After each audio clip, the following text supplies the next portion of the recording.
भी राजनीति के बारे में कभी सोचा नहीं था, क्योंकि यही सोचती कि अरे मैं तो डॉक्टर हूँ, राजनीति का क्या करना मुझे, कहां से मेरे जिंदगी में ये राजनीति का कोई भी जरूरत है, क्या कर लेगी राजनीति में।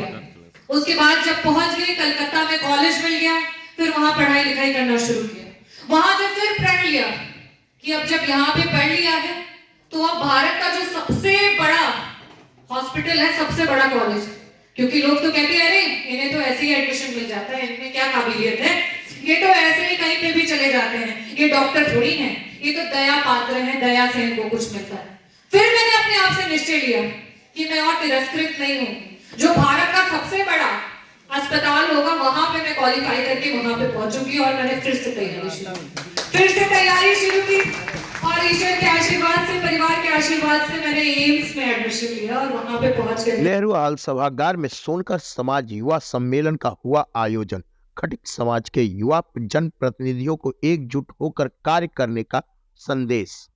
आजमगढ़ के नेहरू हाल के सभागार में शनिवार को सोनकर समाज युवा सम्मेलन व जनप्रतिनिधि सम्मान समारोह का किया गया आयोजन। इस दौरान मुख्य अतिथि के तौर पर जौनपुर जनपद के मछली शहर विधानसभा के विधायक डॉक्टर रागिनी सोनकर मौजूद रहे। इसके अलावा आजमगढ़ के तमाम खटिक समाज के जनप्रतिनिधिगण मौजूद रहे। बतौर मुख्य अतिथि मछली शहर विधायक ने कहा कि उनका समाज आज भी बहुत पिछड़ा है, जिसको जागृत करने की जरूरत है। खटिक समाज की लड़कियां आज भी अशिक्षित रह जाती हैं, समय से पूर्व ही उनकी पढ़ाई छुड़वा दी जाती है और उनकी शादी भी करा दी जाती है, जिससे पिछड़ापन बरकरार रहता है। इसलिए इस सम्मेलन के माध्यम से खटिक समाज में के जितने भी जनप्रतिनिधि हैं, चाहे वह किसी भी पद पर हो, प्रधान से लेकर विधायक तक, सभी लोग यहाँ जुटे और समाज को आगे ले जाने को लेकर मंथन कर रहे हैं। उन्होंने कहा कि वह एम से एमडी की डिग्री हासिल की है और इसके बाद राजनीति में कदम रखा है, लेकिन आज भी उनके देश में राजनीति में पढ़े लिखे लोगों की कमी, इसलिए देश की राजनीति में दुष्प्रभाव पड़ रहा है।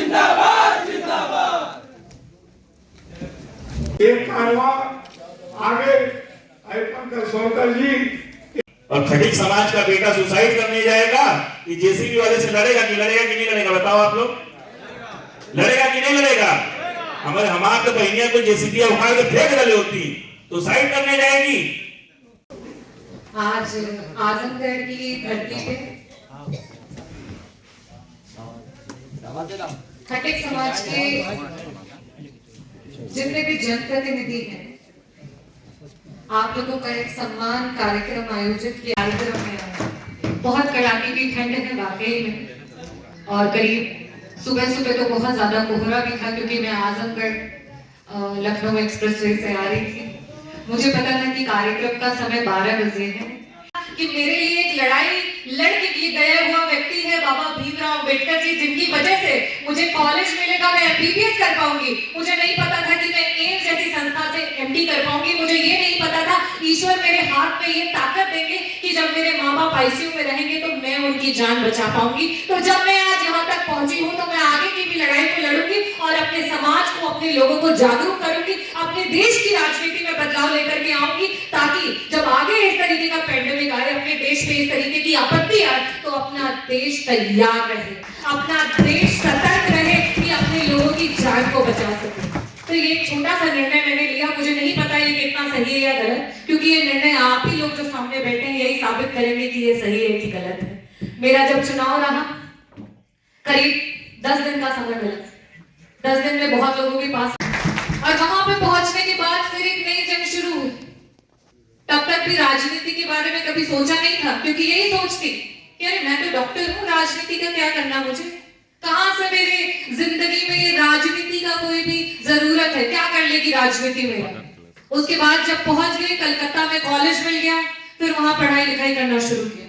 वहां से फिर प्रण लिया कि अब जब यहाँ पे पढ़ लिया है तो अब भारत का जो सबसे बड़ा हॉस्पिटल है, सबसे बड़ा कॉलेज, क्योंकि लोग तो कहते हैं अरे इन्हें तो ऐसे ही एडमिशन मिल जाता है, इनमें क्या काबिलियत है, ये तो ऐसे ही कहीं पे भी चले जाते हैं, ये डॉक्टर थोड़ी हैं, ये तो दया पात्र हैं, दया से इनको कुछ मिलता है। फिर मैंने अपने आप से निश्चय लिया कि मैं और तिरस्कृत नहीं हूँ, जो भारत का सबसे बड़ा अस्पताल होगा वहां पे मैं क्वालिफाई करके वहां पे पहुंचूंगी। और मैंने फिर से तैयारी शुरू की और ईश्वर के आशीर्वाद से, परिवार के आशीर्वाद से मैंने एम्स में एडमिशन डायरेक्शन लिया और वहाँ पे पहुँच कर गढ़ की धरती पे खटिक समाज युवा जनप्रतिनिधियों का एक मीटिंग बुलाई गई थी, जिसमें खटिक समाज से जितने भी जनप्रतिनिधि हैं, चाहे वो आपके प्रधान हों, पूर्व प्रधान हों, बीडीसी हों, प्रमुख हों, ब्लॉक प्रमुख हों, जिला पंचायत सदस्य हों, पूर्व सदस्य हों, प्रत्याशी रहे हों, जितने भी हमारे युवा भाई और बहनें हैं खटिक समाज की, उन्हें आमंत्रित किया गया था एक मीटिंग करने के लिए, ताकि जो नारा चल रहा है इस समय कि जिसकी जितनी है हिस्सेदारी उसकी उतनी भागीदारी, तो उसमें हम अपने समाज को किस तरीके से जोड़ें, किस तरीके से उन्हें एनलाइटन करें और उन्हें बताएं कि आपको किस तरीके से अपने हकों के लिए लड़ना है। आज़ादी के बाद से अब तक भी यह समाज पीछे रहा है, किस पार्टी को इसका वजह मानते हैं? देखिए, मैं किसी भी पार्टी को वजह नहीं मानती। मैं मानती हूँ कि सबसे बड़ी वजह है अज्ञानता, शिक्षा का अभाव। ये वजह है जिसकी वजह से कोई भी समाज और स्पेशली दलित समाज जो है वो आज पिछड़ा है, चाहे वो पिछड़ा समाज हो, अल्पसंख्यक समाज हो, आदिवासी समाज हो, क्योंकि वहाँ साक्षरता नहीं है। और आज जो प्रेजेंट सरकार है वो भी जिस तरीके से काम कर रही है, कहीं पे भी साक्षरता नहीं दिखाई देती है। सरकार के जो भी प्रोग्राम्स और एजेंडाज हैं वो कहीं ना कहीं हमारा जो निचला तबका है, जो कि आर्थिक रूप से भी कमज़ोर है और साथ ही साथ शिक्षा के रूप से भी कमज़ोर है, उसे और कमज़ोर बना रहे हैं और इस तरीके से उस पहलू पे लाके खड़ा कर दे रहे हैं कि उसकी इच्छा भी नहीं हो कि वो काम करे। वो घर पे बैठ कर के खाने का आदी होता जा रहा है और कुछ दिनों में ऐसा होगा कि घर पे बैठ के खाते खाते वो भूल जाएगा कि उसे काम भी करना आता है। राजनीतिक पार्टी आज यहाँ लगभग उपस्थित है, भारतीय जनता पार्टी, और आप भी सपा से बिलोंग करती हैं। ऐसे में भारतीय जनता पार्टी अपने को बताती है कि इस समाज के लिए उसने ज़्यादा काम किया है, कितना सच मानते हैं? देखिए, अगर लिटरेसी रेट को देखा जाए, परसेंटेज को देखा जाए, स्पेशली क्योंकि मैं अपनी कम्युनिटी में मैं तो घूम रही हूँ, मैं तो देख रही हूँ, और मैं जिस फैमिली से बिलोंग करती हूँ, मैंने जिन कठिनाइयों का सामना किया और मैंने जिस तरीके से देखा, मुझे लगता है कि आज हर एक दलित समाज का बच्चा उस लड़ाई को लड़ रहा है। शिक्षा के अभाव के कारण कहीं ना कहीं वो बहुत निराश हो रहा है और उसमें जो भी मौजूदा सरकार है उसे प्रॉपर स्टेप्स लेकर के काम करना चाहिए। ऐसे में आप जो लगातार ये बात कर रही हैं कि जनगणना, जातिगत जनगणना होनी चाहिए, क्या इस पर आपकी राय है?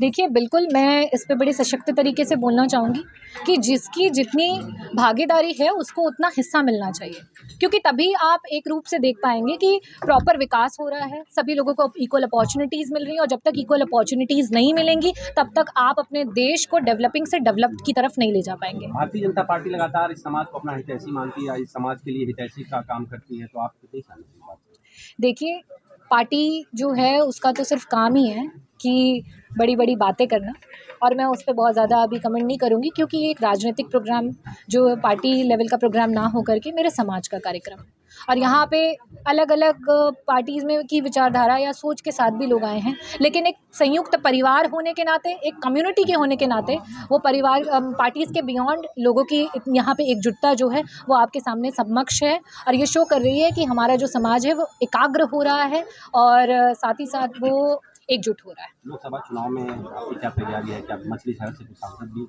अगला पड़ाव आपका होगा? देखिए, लोकसभा में गठबंधन चल रहा है हमारी पार्टी का, हमारे जो राष्ट्रीय अध्यक्ष हैं वो उनका निर्णय रहेगा, और उनका निर्णय जो है वो सर्वोपरि है। जो भी उनका निर्णय होगा, पार्टी और हम पार्टी के कार्यकर्ता उनके साथ रहेंगे। पार्टी अगर मौका देती है तो आप तैयार हैं? अगर पार्टी किसी को भी मौका देगी वो व्यक्ति तैयार रहेगा, और हम सब भी तैयार रहेंगे उसको आगे बढ़ाने के लिए। मैडम, खटिक समाज सपा के साथ जाएगा कि भाजपा से जाएगा? लोग सोच चुनाव खटिक समाज जो है वो उसी के साथ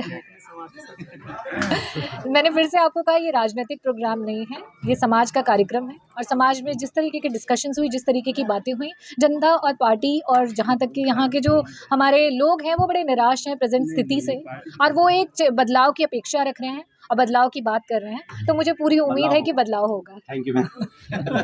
उद्देश्य क्या है? ये कार्यक्रम मेरे द्वारा नहीं, मेरे समाज के युवा साथियों द्वारा आयोजित किया गया है।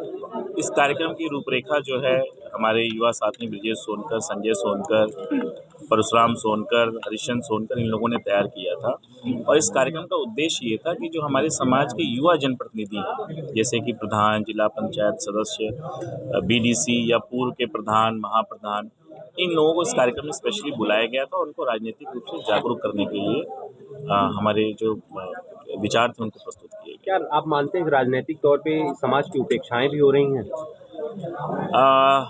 मैं ये नहीं कह सकता बहुत ज़्यादा, क्योंकि हमारे समाज के लोग धीरे धीरे शिक्षित हो रहे हैं, पर राजनीतिक जागरूकता भी उनके अंदर नहीं है। जिसे शेड्यूल कास्ट के अन्य समाज के लोगों के अंदर राजनीतिक जागरूकता आई है, अभी हमारे समाज में राजनीतिक जागरूकता नहीं आई है। और जो हमारे पुराने नेता रहे हैं, उन्होंने प्रयास तो किया, बट उतनी सफलता उन लोगों को मिल नहीं पाई। एक हमने शुरुआत की है, अब देखते हैं कहाँ तक इसमें पहुँच पाते हैं। आमतौर पर सारी पार्टियां अपने किसी एक समाज को अपना मानती हैं, तो आज खटीक समाज किस तरह से किस पार्टी में रहना चाह रहा है या उसकी अपेक्षाएं क्या हैं? अब खटीक समाज किसी पार्टी में नहीं रहेगा, खटीक समाज अपने समाज के साथ रहेगा। जहां उसको नेतृत्व मिलेगा, खटीक समाज उसके साथ जाएगा।